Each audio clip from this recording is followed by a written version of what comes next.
Você não pode inserir no povo coisas espirituais que estão martelando ali com poderes políticos. Apacentava Moisés o rebanho de Jetro, seu sogro, sacerdote em Midian, e levou o rebanho atrás no deserto e veio ao monte de Deus, a Horebe. E apareceu-lhe o anjo do Senhor em uma chama de fogo do meio de uma sarça. E olhou, e eis que a sarça ardia no fogo, e a sarça não se consumia. Você não pode inserir no povo coisas espirituais que estão martelando ali com poderes políticos.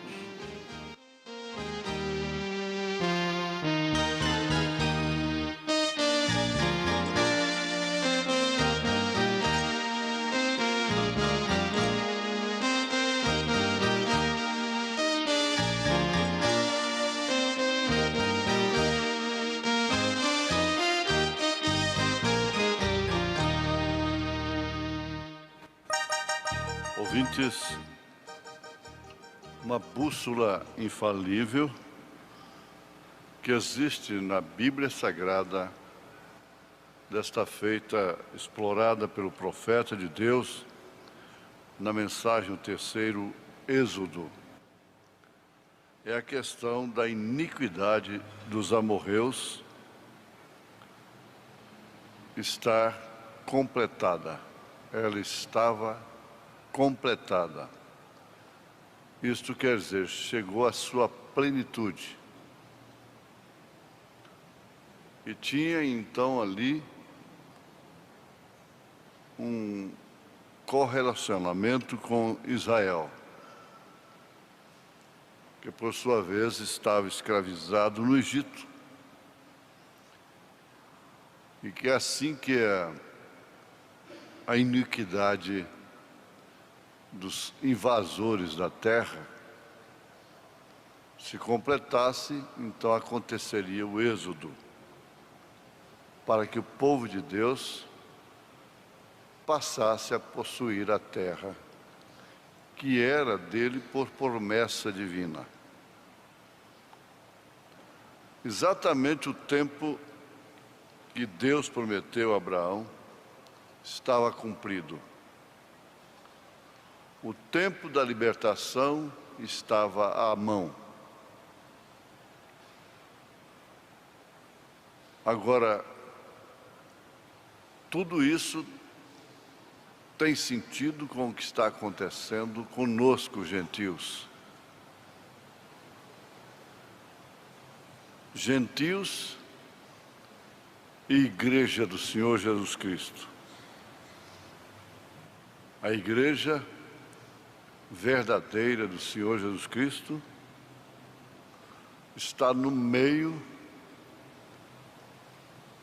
preste bem atenção, está no meio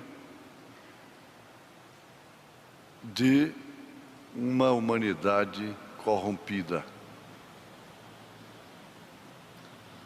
cuja iniquidade tem sido completada. Então não resta outra coisa, o que significa o terceiro êxodo, que seria o arrebatamento.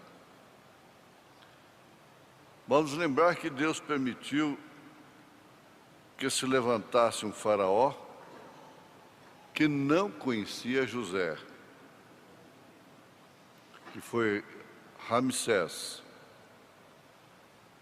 Ele veio logo depois de Sete.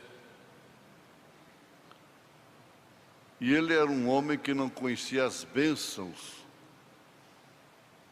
que o Egito usufruiu, tornando-se uma potência através de José. Aquele homem era de fato um grande militar, um grande lutador, um grande general, ambicioso, e sempre leva o sangue de patriotismo. Então ele era um gênio político. Foi quando ele tomou a Etiópia e também os restos dos países sob força militar, o que José não usou. Ele conhecia de fato o poder militar, mas não conhecia nada do poder espiritual. Ele conhecia muito daquilo que é aqui de baixo. Ele conhecia muito do poder, da força e da violência, mas não conhecia nada daquele poder que operou através de José. Tudo isso tinha que acontecer cumprindo assim um tipo, uma sombra para nós no Novo Testamento. Afirma assim o apóstolo São Paulo, que tudo foi para aviso nosso.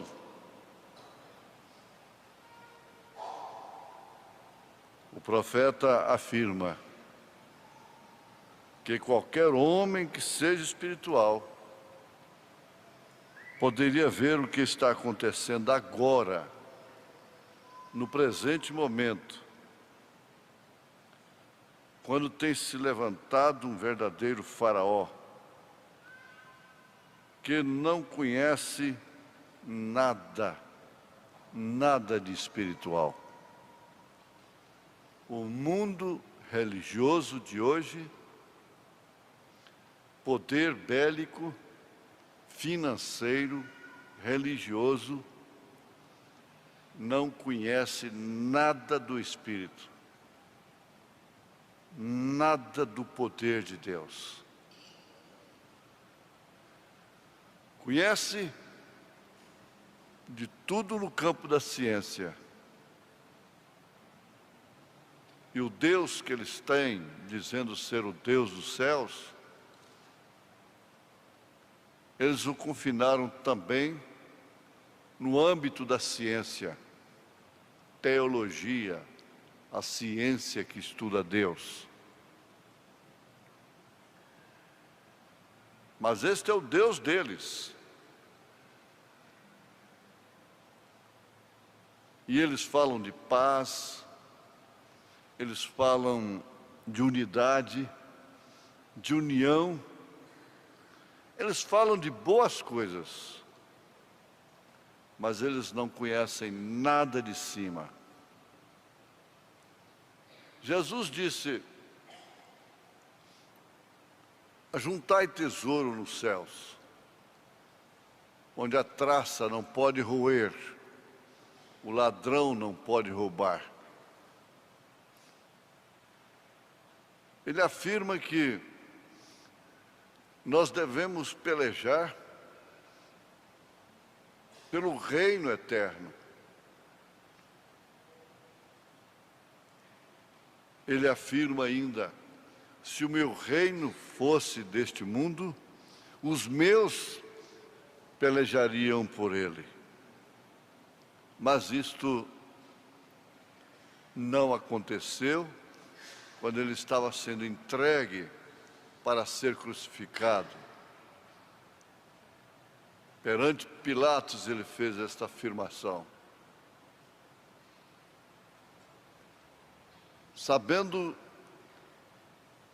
que ele havia rejeitado lá no Monte da Tentação toda a glória desta terra, pela qual os sistemas religiosos vivem lutando, pelejando, se esforçando, se desgastando. Vem a grande diferença entre o espiritual e o terreno. Tal o terreno, qual o terreno, tais os terrenos. Qual o celestial, tais os celestiais. O homem espiritual entende e compreende as coisas espirituais. O homem natural não entende nada do espiritual. E se metem a coisas espirituais, se metem a estudar Deus, se metem a falar, a estudar, a palestrar, a escrever sobre Apocalipse, quando isto estava reservado para o próprio Deus, a revelação do Apocalipse, que compreende a revelação de todas as Escrituras Sagradas, desde o Gênesis até o Apocalipse. Então, afirma o profeta, essas pessoas, elas têm um coração duro, como o de Faraó, e não conhecem as coisas espirituais. E você não pode inserir a um povo desta natureza coisas espirituais. Elas estão martelando por aí com poder político, religioso, financeiro.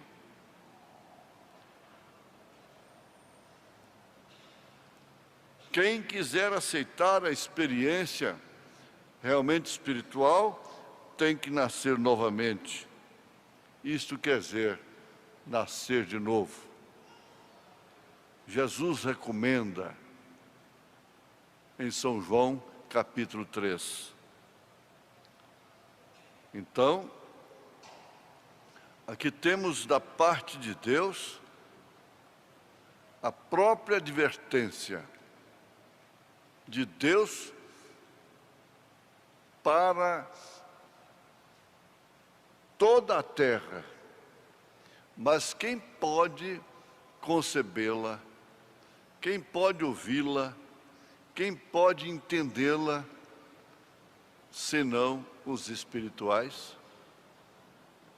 Aí é onde se classifica os espirituais como o Israel de Deus, compreendendo também que todo Israel que saiu do Egito não foi espiritual. Eles beberam da mesma fonte, da mesma rocha, eles estiveram sob a mesma coluna de fogo, eles comeram do mesmo manjar, do mesmo maná, mas a maioria se prostrou no deserto.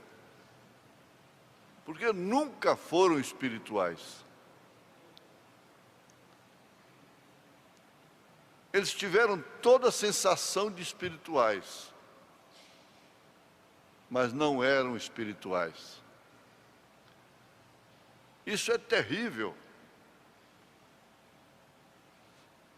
Eles tiveram a sensação da travessia do Mar Vermelho. Sofreram muito aquela emoção tremenda da coluna de fogo, iluminando para eles, escurecendo para os egípcios. Todos eles tiveram sensações. Imagine você, Coreia, Birão, que representa toda a classe rebelde, invejosa, imitadores, grupos. Que emoção eles tiveram? Emoção de espirituais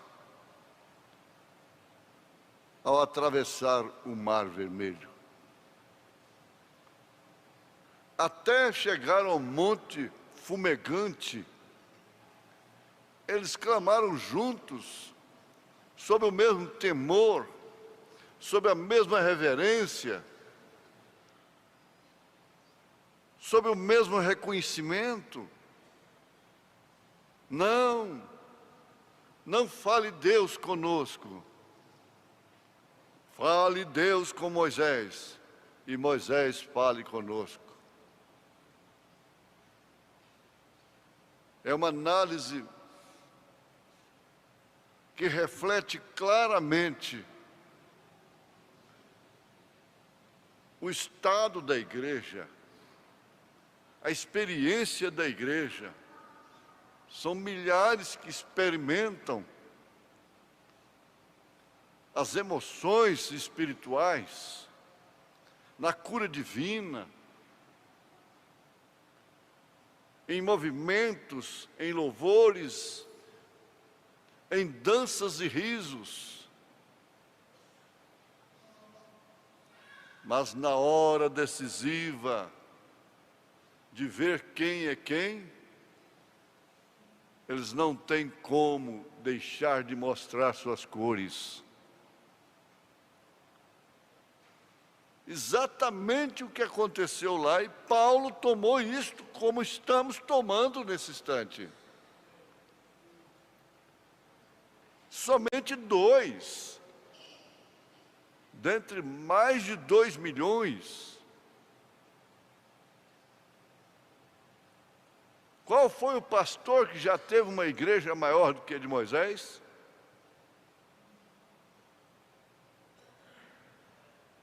Ele tinha uma igreja de mais de 2 milhões de membros. Sendo ele um profeta de Deus legítimo, como assim diz o Senhor, com sinais, prodígios e maravilhas, com um poder que podia sustentar aquela igreja em pleno deserto.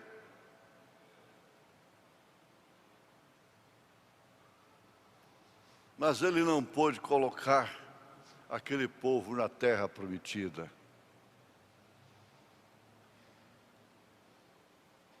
Dois foram com ele.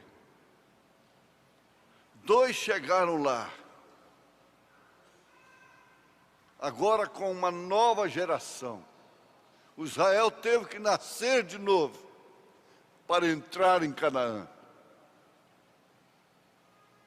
O velho homem de Israel ficou sepultado no deserto. E você tem essa experiência. Você está no quadro de Deus, como um daqueles 2. Aliás, como um apenas, que é Caleb, que ficou com Josué, porque Josué é o tipo do Espírito Santo. Em nome de Jesus Cristo, guarde a sua bênção então. Amém.